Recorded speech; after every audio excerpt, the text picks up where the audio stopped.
back to my channel. Today is a little story time slash Q&A situation, all about my breast reduction surgery, which I actually had nearly 3 years ago now. So I put a couple of question boxes on my Instagram story and I asked on Twitter if you guys had any questions that you wanted me to answer. So I'm gonna do my best to answer. Most of them I think I kind of cover in the main story time, and then any questions that aren't covered in that I will answer at the end of the video. Of course, if there's any questions that I haven't answered that you'd like to know, leave them in the comments and I'll get back to you. I want this video to be informative for anyone that is considering having breast reduction or any kind of surgery really, and it's a big decision to make, and I had my surgery when I was only 20, so I was quite young, but I knew that I wanted it done and no one was going to stop me. So yeah, I have my notes, so if you see me looking down, this is why. I have also written a blog post about this, so I'll leave the link for that in the description box as well, because that kind of goes into quite a lot of written detail if you prefer to read that or if you want to refer back to it. But yeah, let's get into it. So like I said, I had my surgery nearly 3 years ago now. It was in August of 2018. I was 20 years old and I was in I just finished my first year of professional dance training. So it's in the middle of the course that I was in, and I had it done in the summer so that I could recover before starting my second year. The main reason I had it done, I didn't even know it was a thing that you could have done until I'm pretty sure that year. But I remember doing our big college show with all the costumes, and it was the most extra thing I've ever done, and all the costumes were insane, but they were all so tiny, and you couldn't anyone with bigger boobs, there was literally only a couple of us that struggled with this, but it was just really difficult as a dancer to wear those kind of costumes with larger breasts. So that was one of the main reasons that made me have it done. So obviously I've had big boobs since I was 12, and they did used to get to me quite a lot because none of my friends had big boobs. So yeah, no one in my family really does either, so I don't know where they came from. But yeah, as a dancer, I'd already decided that I wanted to dance professionally, and I knew that it was gonna benefit me long term throughout my career. Otherwise this was gonna be a thing that I had to deal with for the rest of my career. So that is a brief summary of why I had it done.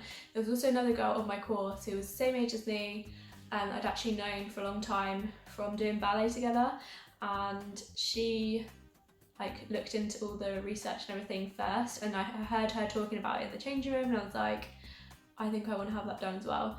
I didn't think it was actually going to be possible for me to have it done at first, but by the time I'd looked into all the research and stuff, I just spoke myself into it pretty much, and I knew that if there was a possibility that I could have it done and I put it off and then my friend had it done, I would have basically just been too jealous. So that's pretty much why I had it done, in short.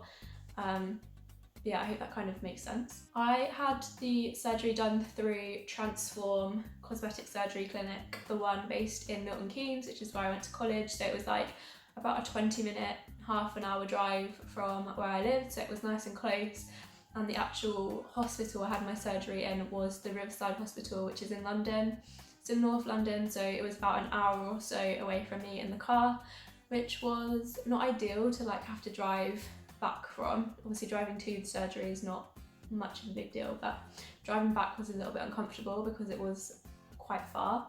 But I was lucky enough to have my mum drive me back, so it wasn't that much of a big deal. But definitely look at, if you are considering having it done, where the clinic is and where the hospital is, and make sure it's all doable and it's close enough to you. So I had my initial consultation, which was a free consultation, in the April of 2018.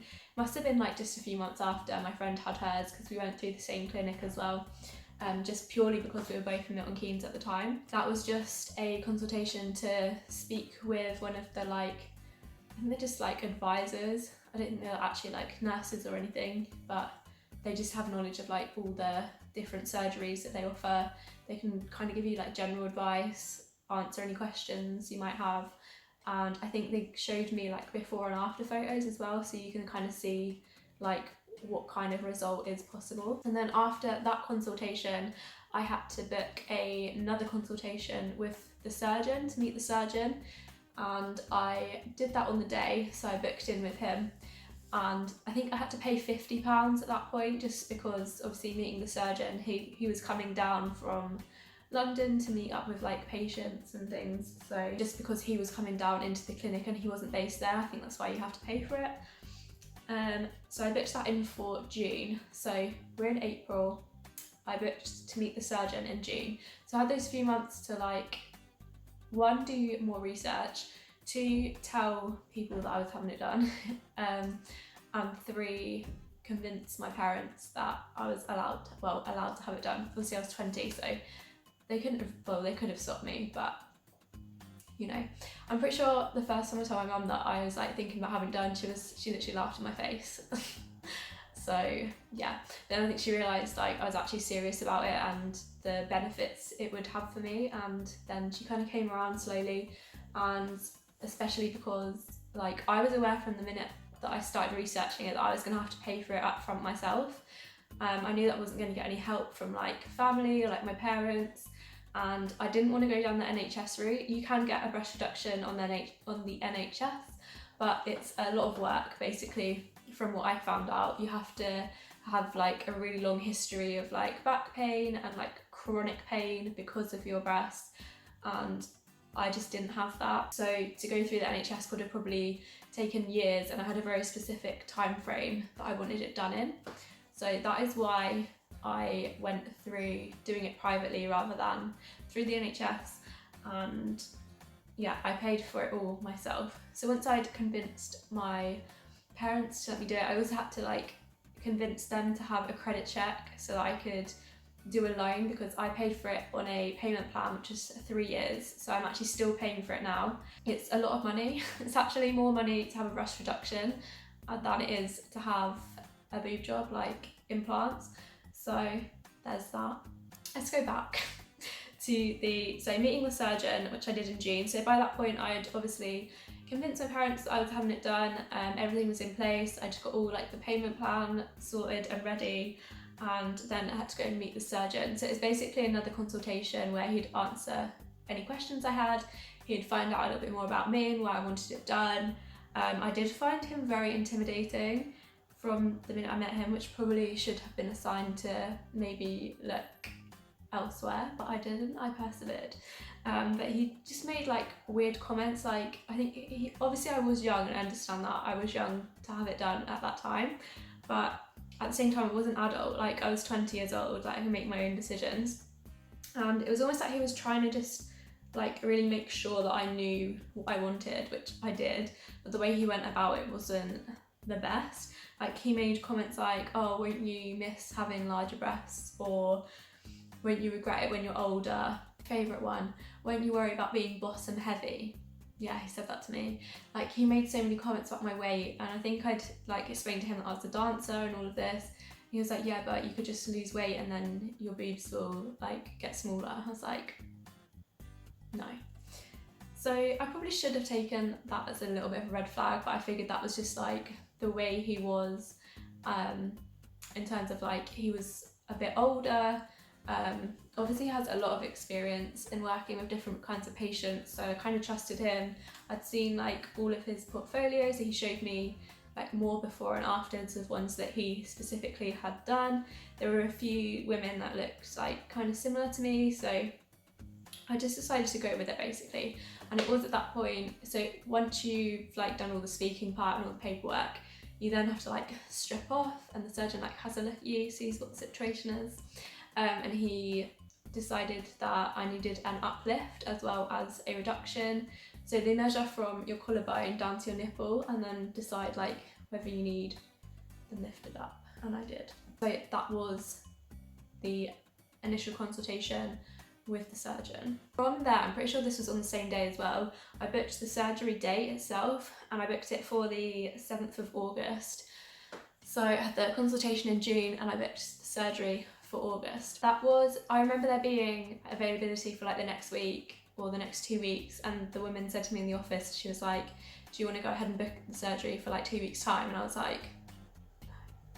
but because obviously I was at college, I had to finish the year and I wanted it done like at the start of summer, so that I had the whole of summer to recover before I went back in September. The 7th of August was the earliest I could get, basically. And it was then as well that I sorted out the finance plan and all of that. It was, the total cost of the surgery was £6,595. I think that's including my interest, so a bit less than that. It generally, like from the research I did, it generally seems to cost around £5,000, but obviously depending on the surgeon, depending on like where you are in the country, all of that. And I think that price included the finance I was paying on top of that, or actually no, scrap that. That was the price without the interest. I'm actually paying more than that with interest.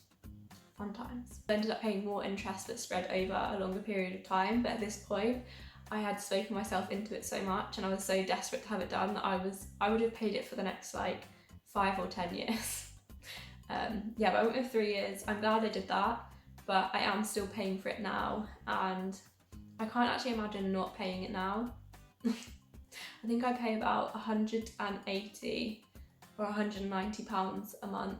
So between booking the surgery and then the actual surgery day, not a lot happened. I was just like mentally preparing myself, watching all the YouTube videos, reading all the blog posts, you know the deal. So to take to the hospital, I didn't take a lot. I literally took like toothbrush, clothes.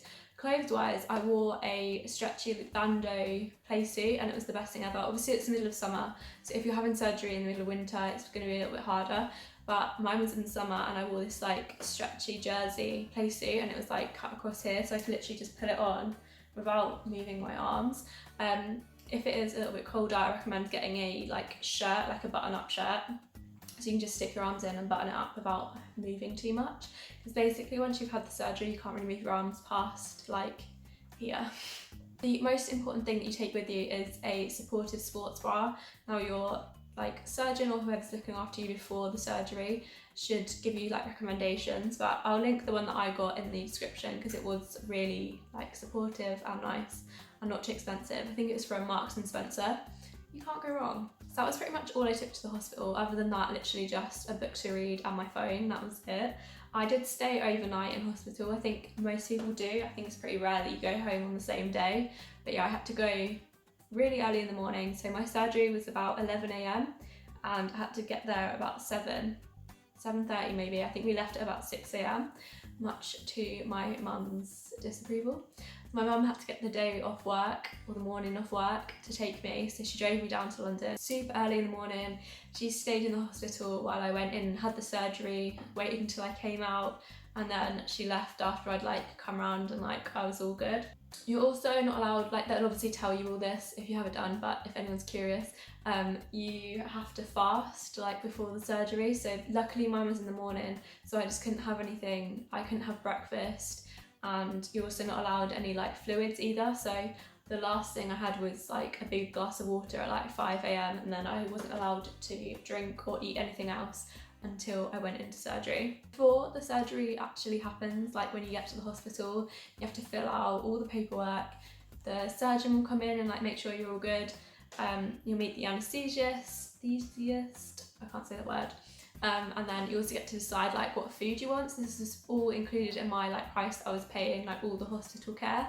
So I got to decide from like this really fancy menu like what I wanted for lunch that day, like after the surgery, dinner, and then I think I had breakfast and maybe lunch as well the next day. So I got quite a lot of food, and it was nice food as well. It wasn't like grim hospital food that you'd expect. It was like good food. So the actual surgery itself, for me, it took about a little under 3 hours, I think. I went in at 11 and came out just before 2, like 1:30 maybe.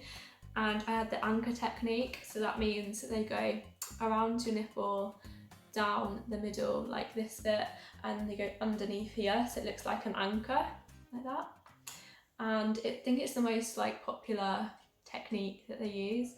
It means that they like fully detach your nipples and then do everything like lift them up, take it out, and then sew it all back together. I'm doing a really bad job at explaining this, but hopefully you get what I mean. So I actually remember waking up from the surgery pretty quickly. Like I remember like stirring when they were like wheeling me out of the surgery room. What do you call that? Theatre? Is that it? And then obviously I was like really out of it, and then I think I woke up like maybe like half an hour later, like I was not unconscious for that long. My mum was there.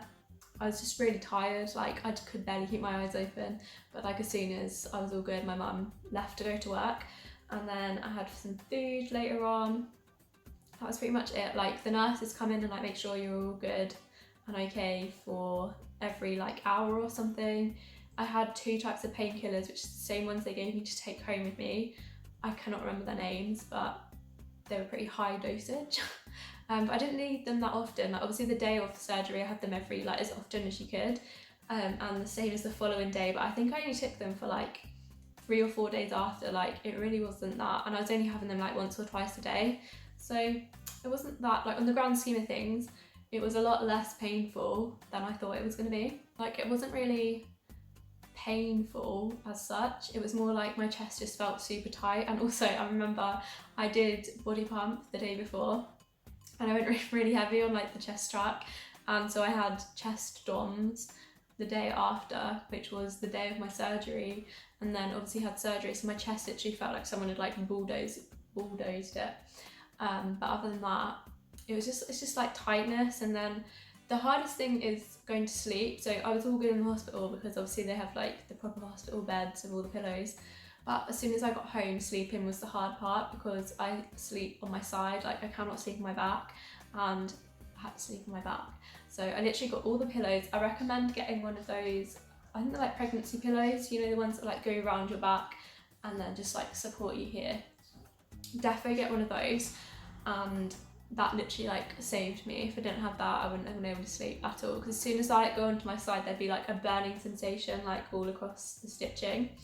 Oh, that's the other thing, I had dissolvable stitches, so I didn't have to have them removed, like they just disappeared themselves. So that was pretty much it from like the actual hospital experience. To go back to the clinic, that was the only time I went to the hospital in London. Everything else was done in Milton Keynes, so I only had to go like 20 minutes up the road. After a week after my surgery, I had to go back and get my dressings changed, and it looked like, I couldn't believe how good they looked after 1 week. Like it was good. But then around a week and a half, maybe 2 weeks, I got an infection, which was highly frustrating. You also can't shower. You can't get your chest wet until the dressings are off. So like the minimum amount of time that would happen for is 2 weeks. I had my dressings on because of this infection for like 6 or 7 weeks, which means that I could not shower for 6 or 7 weeks. Dry shampoo was my best friend. I had to get my mum to like wash my hair over the shower like this, but then leaning forwards hurt my chest, so I had to do it at like all different angles. It was a fun time. Basically I just had really greasy hair for that 6 weeks. And they also told me that I could drive after 2 weeks, and let me tell you, I could not. It was at least 3, maybe 4 weeks until I drove again. But it's literally just like, it just hurt, like it just felt like you'd done a really bad chest workout for like a month after. So yeah, after I got this infection, I obviously had to go back like every week to the clinic to check up and see how it's all doing, and it took like a long time to heal because my surgeon was really against giving people antibiotics like unnecessarily. So they would literally wait like until the last possible moment before they give you an antibiotic to stop the infection. So that took like so long, and then I ended up going to my nana's for like a few days, and they still wouldn't give me the antibiotics. So I had to wait till I got back to get them, if that makes sense. So basically the whole thing was dragged out, and my whole recovery was dragged out because of these antibiotics that I should have had earlier and didn't. But I actually went back to college 4 weeks post-op, which was very soon. I couldn't dance for the first, I want to say 2 weeks. I literally just sat out and watched every single class, as it was a full-time dance course, like I said earlier. It was in my 2nd year. So yeah, it took a few weeks to get back into it, and I think I started dancing, when did I put in here? About 7 weeks post-op, I was like fully dancing again, but I just had to take it really slow. Like I'd be okay for the morning, like we always had ballet first, and that was fine. Like I just wouldn't use my arms past like here. And then as the day progressed, like I'd just get like really tired, or my chest would start to feel really tight. So it's definitely a gradual process. I don't recommend going straight back into full-time dance training once you've had a breast reduction, that's for sure. So I had my first bra fitting post-op in the December of that year, so it was 4 months, September, October, 4 months after my surgery, I had my first bra fitting. Before that, I was just wearing like crop tops or like sports bras. You basically can't wear a normal bra for like at least 2 months, I think it is, but you kind of don't want to either. Like, I was quite comfy in my little like crop tops. But anyway, I went to have my first bra fitting in December and I came out at an E cup, and let me tell you, I was fuming. So I don't think I mentioned this at the beginning, but I was a 32F/G before my surgery, and I wanted to go down to a C/D. I told my surgeon that, I told the office lady that, it was written in all my notes. Like, literally, if you look at my file now, it literally says at the top that I wanted to be a C/D. So when I got measured as an E, shit hit the fan. I actually ended up submitting like a really long complaint about the whole procedure, just in general, in terms of how the surgeon treated me, how he spoke to me, obviously the fact that I didn't get the result I wanted. I also had really uneven nipples, like in size, like one was just a lot bigger than the other, like visibly, which obviously if you're paying that much money for a cosmetic surgery, you'd expect the results to be like immaculate. And then also the whole like antibiotic situation. And I submitted this complaint at the beginning of 2019, and then 7 or 8 months later I finally managed to receive the compensation. But the compensation seemed to be literally just for the antibiotics, and they hadn't taken into consideration anything else that I'd said. But at that point it was either take the money that we've offered you or like take nothing. So I took the money and kind of just brushed it off, but it does still grind on me to this day. Sensitive subject.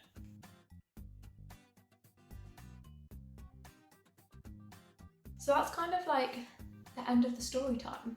That's pretty much the process from deciding I wanted the surgery all the way up till now. So I'm going to answer some of the questions that got sent in. So first one is how I feel about it now, and do I regret it, and was it worth it? So even though it didn't quite go to plan, I would say that I don't regret it, and it was still worth it, even though I didn't get quite the result that I wanted. If I was to do anything differently, like if I could go back in time and do it again, I probably would spend a little bit longer like researching different clinics, different surgeons, and making sure like the company has a better rep, because since going through all that, I've now seen a lot of bad rep for Transform, and I wonder if that was actually out there and I just didn't see it, or I just didn't pay attention to it when I was researching it. This one is, did I have chest strains? I did not. I know a lot of people do, but I just didn't need them, I guess. How are my scars looking now? So now, like nearly 3 years on, you can barely see them. Like you can obviously close up, and obviously I know they're there, but they're so faint, like they're pretty much like white in colour. They're not like red or anything anymore. They are, you can see where I had the infection, because that's the bit that took the longest to heal. But other than that, I'm pretty happy with my scars. Like I don't notice them anymore. Other people looking at them probably would, but it doesn't really matter to me. How much to have removed, and I can't remember how much the exact grams is, but I did write it in my blog post, so if you want to know, I'll link it down below.